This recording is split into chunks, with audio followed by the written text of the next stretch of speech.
చూస్ Country Delight, live better. ఇప్పుడే Country Delight app ని download చేసుకోండి. అందరికీ నమస్కారం. నేను Swaroopa Potlapalli. Welcome to Suman TV. ఇప్పుడు ఎక్కడ చూసినా కానీ ఏఐ పేరు ఎక్కువగా వినిపిస్తోంది. ఆర్టిఫిషియల్ ఇంటెలిజెన్స్ అనేది రాజ్యమేలుతోంది. దీని ప్రభావం పిల్లల మీద ఎలా ఉంటుంది? హోంవర్క్ చేయాలన్నా, స్కూల్ వర్క్ చేయాలన్నా, ఇంట్లో ఏదైనా పని చేయాలన్నా, ఫ్రెండ్స్తో మాట్లాడాలన్నా ఇప్పుడు పిల్లలు చాలా వరకు ఏఐ మీద డిపెండ్ అవుతూ ఉన్నారు. ప్రస్తుతం నాతో పాటు ఉన్నారు spiritual healer, Vedic nutritionist Vanaja Ramasetti గారు. ఆవిడతో మాట్లాడదాం. నమస్తే వనజ గారు. నమస్తే అండి స్వరూప. ఏఐని పిల్లలు కూడా వాడేస్తున్నారండి. దీని ఎఫెక్ట్ వాళ్ళ మీద ఎలా ఉండొచ్చు? ఇంకా బుర్ర ఉపయోగించే పని లేదు, ఆలోచనకి స్కోపే లేదు కదండి అక్కడ. మనం అంటే వాళ్ళకి లాజికల్ థింకింగ్ అన్నది అక్కడ బ్రేక్ అయిపోతుంది. ఏఐ ఎంతవరకు వాడాలో అంతవరకు. అంటే బేసిక్గా ఏఐని తీసుకురావడానికి మెయిన్ రీజన్ ఏంటంటే ఖర్చు తగ్గించడానికి. పెద్ద పెద్ద కార్పొరేట్స్లో ఇప్పుడు ఆటోమేషన్స్ వైపు వెళ్ళడానికని ఏఐ ఇంట్రడ్యూస్ అయింది ఫస్ట్ మాకు తెలిసి. నా జాబ్ ఎక్స్పీరియన్స్ చెప్తాను నేను మీకు. నేను ఎప్పుడో 2000లో జాబ్లో జాయిన్ అయ్యాను. అప్పుడు నేను కార్పొరేట్లో జాబ్ చేసేదాన్ని. నేను కాల్ సెంటర్లో జాయిన్ అయ్యాను అనమాట. కాల్ సెంటర్ ఏంటంటే కాల్స్ తీసుకొని పలానా ఇట్లా ఉంటుంది కదా. సో అప్పుడు ఏంటంటే అప్పట్లో ఏం ఆటోమేషన్ లేదు. పిచ్చిగా రోజుకి 200-300 కాల్స్ ఆన్సర్ చేయాలి మేము. అట్లా చేసేదాన్ని. ఏంటంటే స్లోగా నేను ఎదుగుతున్న కొద్దీ నేను ఆ లెవెల్ నుంచి కొంచెం మేనేజర్ లెవెల్, అట్లా సీనియర్, ఇవన్నీ వెళ్తా అట్లా వస్తుంటే కాన్సెప్ట్స్ అన్నీ మారిపోయినాయి అనమాట. ఇందుకు ఇన్ని కాల్స్ రావాలి, దీన్ని ఆటోమేట్ చేయొచ్చు కదా అని ఫస్ట్ ఐవీఆర్, ఇప్పుడు మనం కాల్ చేస్తే 1 నొక్కండి 2 నొక్కండి, ఐవీఆర్ని ఇంట్రడ్యూస్ చేశారు. ఆ ఐవీఆర్ని ఇంట్రడ్యూస్ చేసే ప్రాసెస్లో సగం కాల్స్ లేటర్ ఆఫ్టర్ 2010, 11, 12లో 2000 నుంచి 12 ఇయర్స్లో సగం 50% ఆఫ్ ద కాల్ మీకు ఐవీఆర్లోనే ఆన్సర్ అయిపోయేది. సో అప్పుడే అందరూ అమ్మ మా జాబ్స్ పోతున్నాయి అవి ఇవన్నీ అందరు గొడవ చేశారన్నమాట. అప్పుడే 500 స్టాఫ్ని 250 చేసేసారు. అట్లా బేసికలీ అంటే కాస్ట్ రిడక్షన్లో భాగంగా ఇవన్నీ ఇంట్రడ్యూస్ చేయడం అయ్యింది అప్పుడు. ఇప్పుడు ఏమైందంటే మొత్తానికే అందరికీ జాబ్స్ లేకుండా అయిపోతుంది ఏ వచ్చిన తర్వాత. But it's okay, automation is good. ఎందుకంటే హ్యూమన్ ఇంటర్వెన్షన్ లేకుండా చాలా జరిగిపోతున్నాయి. ఈవెన్ సర్జరీస్ జరిగిపోతున్నాయి, రోబోటిక్స్ అంటున్నారు. ఈవెన్ అన్నీ మన ఇష్యూస్ అన్నీ హ్యాండిల్ చేసేస్తున్నారు. అక్కడి వరకు ఓకే. నెక్స్ట్ జనరేషన్ ఏంటి అన్నది క్వశ్చన్ మార్క్ అక్కడ. ఇప్పుడు మనం మ్యాథమెటిక్స్లో ఒక సమ్ చేయాలన్నా, ఒక ఫార్ములా చేయాలన్నా మనం కంప్లీట్గా బ్రెయిన్ ఉపయోగించాలి. స్టెప్ బై స్టెప్ ఏం చేయాలి అన్నది. మీకు ఏఐలో ఆటోమేటిక్గా ఒక ఆన్సర్ వచ్చేస్తుంది. సో అక్కడ పిల్లలు ఏంటంటే వాళ్ళ చదువు వరకు ఏఐని ఇంట్రడ్యూస్ చేయకుండా ఉండడమే బెటర్ నన్ను అడిగితే. వాళ్ళ చదువు ఓన్లీ బుక్స్ వరకే పరిమితం చేయండి. టెక్స్ట్ బుక్స్లో ఏదైతే ఉందో బ్రెయిన్ ఎంత డెవలప్ అవ్వాలి అన్నది దాని మీద డిపెండ్ అయి ఉంటుంది. రేపొద్దున ఏమవుతుందంటే ఎమోషనల్గా పిల్లలు ఎదగరు. అంటే వాళ్ళకి ఒక ఎమోషనల్ కనెక్ట్ కూడా ఉండదండి ఏఐ తోటి. ఏమవుతుందంటే they'll be very detached to everything. వాళ్ళకి ఇన్స్టెంట్గా ఆన్సర్ వచ్చేస్తుంది ప్రతిదానికి. వాళ్ళు ఆలోచించాల్సిన అవసరం లేదు. ఇట్స్ ఎవ్రీథింగ్ ఈజ్ ఫ్యాన్సీ అక్కడ. కాబట్టి తర్వాత రోజు ఏమవుతుందంటే ఓకే ఏఐ ఉన్న రోజులు ఓకే, టుమారోస్ డే ఎప్పుడైతే ఏఐని ఒకటేసారి ఏఐ మొత్తం కొలాప్స్ అయిపోతే వీళ్ళందరి ఫ్యూచర్ ఏంటి? టెక్నాలజీని మనం ఎప్పుడు బిలీవ్ చేయలేము. ఏదైనా ఎప్పుడన్నా డౌన్ అయిపోవచ్చు కదా. టెక్నాలజీ ఎంత అడ్వాన్స్ అవుతుందో ఒక్కొక్కసారి అంత ఫేటల్ కూడా అయిపోవచ్చు అది. అట్లా అయిపోయినప్పుడు ఈ పిల్లలందరూ ఏఐ మీద డిపెండ్ అయిన పిల్లల ఫ్యూచర్ ఎట్లా ఉంటుంది? వాళ్ళ ప్రపంచాన్ని ఎట్లా ఎదుర్కోగలుగుతారు?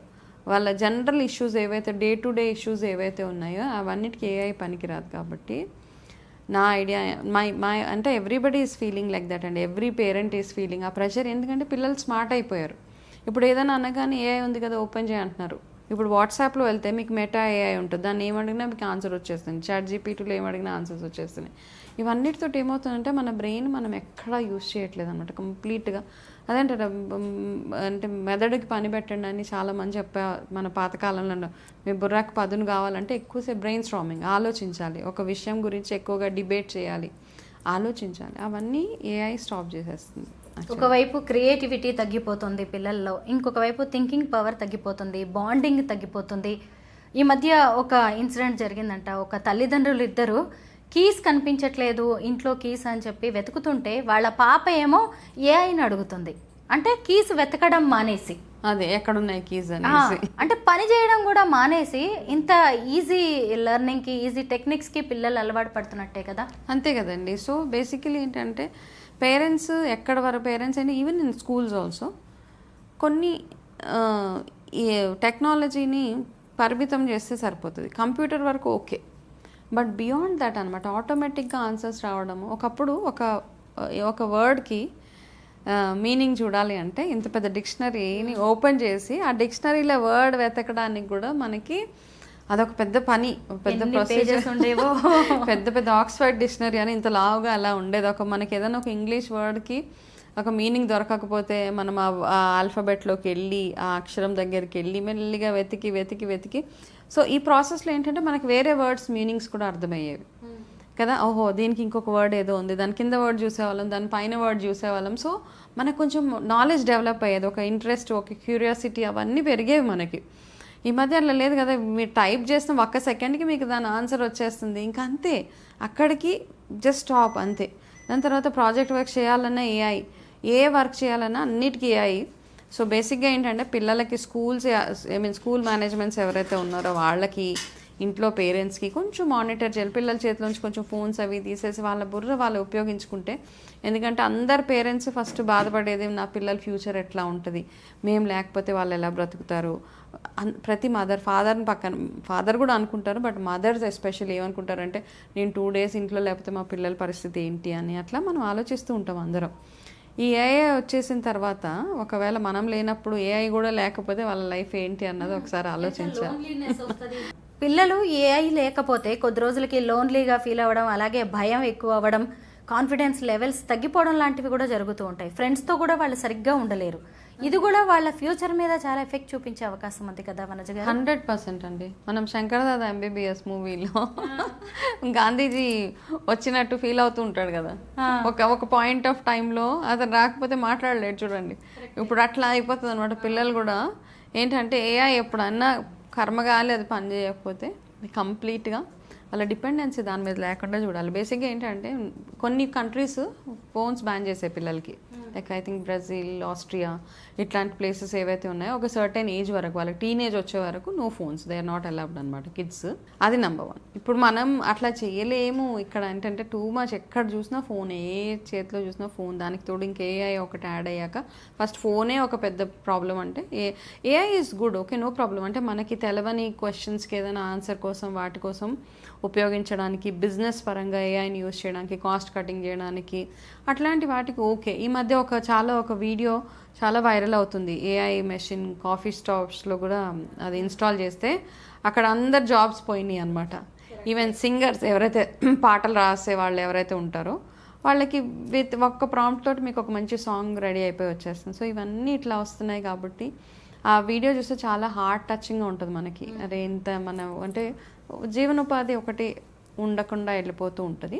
సో బేసిక్గా 2 things మనం ఇక్కడ, ఒకటి ఏంటంటే పిల్లల్ని ఎంత ఫిజికల్గా ఎంత యాక్టివ్గా ఉంచగలిగితే, ఇన్వాల్వ్ అంటే మాన్యువల్గా వాళ్ళు చేసే పనులు ఏవైతే ఉన్నాయో అవన్నిట్లో వాళ్ళు క్రియేటివ్గా వాళ్ళు ఆలోచించేలాగా, క్రియేటివ్ వర్క్స్, డ్రాయింగ్స్ కానీ ఏదైనా జనరల్ నాలెడ్జ్ కానీ వాళ్ళంతటి వాళ్ళు ఆలోచించుకునేలాగా, మ్యాథమెటిక్స్, సైన్స్ ఇవన్నీ బ్రెయిన్ స్ట్రామింగ్ చేసుకునేలాగా వాళ్ళకి ఒక కాన్సెప్ట్ ఇచ్చి పేరెంట్స్ వాళ్ళతోటి, ఇప్పుడు మనం ఏఐని స్టాప్ చేయలేం, ఇట్స్ అన్ ఇండివిజువల్ థింగ్ కదా. పర్సనల్గా మనం ఏఐని ఏం చేయలేం because it's a big thing.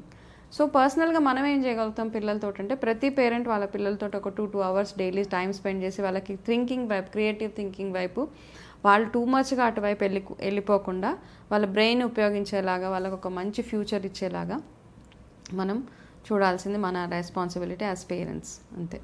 Vanaja గారు, ఒకప్పుడు పెద్దవాళ్ళకి పిల్లల్ని ఎలా పెంచుతున్నామో కూడా తెలిసేది కదా, వాళ్ళు అలా పెరిగిపోయేవాళ్ళు. ఇప్పుడు పేరెంటింగ్ అనేది ఒక సబ్జెక్ట్గా మారిపోయింది. పేరెంట్స్ ఇద్దరు కూడా జాబ్ చేస్తున్నారు, గ్రాండ్ పేరెంట్స్ ఉండట్లేదు, పిల్లలు కూడా వాళ్ళ స్కూల్స్ వాటితో బిజీగా ఉంటున్నారు, వాళ్ళు కంపెనీ కోసం కూడా ఈ ఏఐ లాంటి వాటి మీద డిపెండ్ అవుతూ ఉన్నారు. ఈ పేరెంటింగ్ అన్న కాన్సెప్ట్ ఫస్ట్ ఆఫ్ ఆల్ నాకు చాలా, అంటే maybe every persons opinion differs కదండి. నా వరకు వస్తే ఏంటంటే ఎవ్రీ పేరెంట్ ఈజ్ డిఫరెంట్ అండి. పేరెంటింగ్ ఒక ప్యాటర్న్లో ఉండాలి అనుకోవడం మన పిచ్చితనం. ఎందుకంటే నేను ఒక బ్యాక్గ్రౌండ్ నుంచి వచ్చాను, నా పేరెంట్స్, నా తాతలు, నా ముత్తాతలు నన్ను ఒక రకంగా పెంచారు, నా పిల్లలకి అదే అలవాటు అవుతుంది కదా. నేను వేరే పేరెంట్ లాగానే, ఇప్పుడు పేరెంటింగ్ అన్నది ఏంటంటే మనం స్టాండర్డైజేషన్, పేరెంటింగ్ ఏంటంటే ఇది ఒక రూల్ బుక్ అనమాట. పేరెంట్ అంటే ఇట్లా బిహేవ్ చేయాలని తీసుకొచ్చేస్తాం. I don't believe in that. ఎందుకంటే every culture is different, every person is different. నా మెంటాలిటీ డిఫరెంట్, నా హస్బెండ్ మెంటాలిటీ డిఫరెంట్, మీ మెంటాలిటీ డిఫరెంట్, మీ ఫ్యామిలీ డిఫరెంట్. సో మన ఫ్యామిలీ కల్చర్ని మన పిల్లలు తీసుకెళ్తారు, కానీ ఏదో స్టాండర్డ్గా ఇలాగే ఉండాలి, పేరెంట్ అంటే ఇలాగే కూర్చోవాలి, పేరెంట్ అంటే ఇలాగే మాట్లాడాలి, డిప్రెషన్ వస్తుంది. మనకి డిప్రెషన్ అన్న కాన్సెప్ట్ లేదు. మనం కొంచెం ఏడ్చి ఒక గదిలో కూర్చుని ఉంటే ఇంకొక 2 దెబ్బలేసి మనం సెటరేట్ చేసేసేవాళ్ళు మా టైంలో. ఇప్పుడు అట్లా లేదు కదా.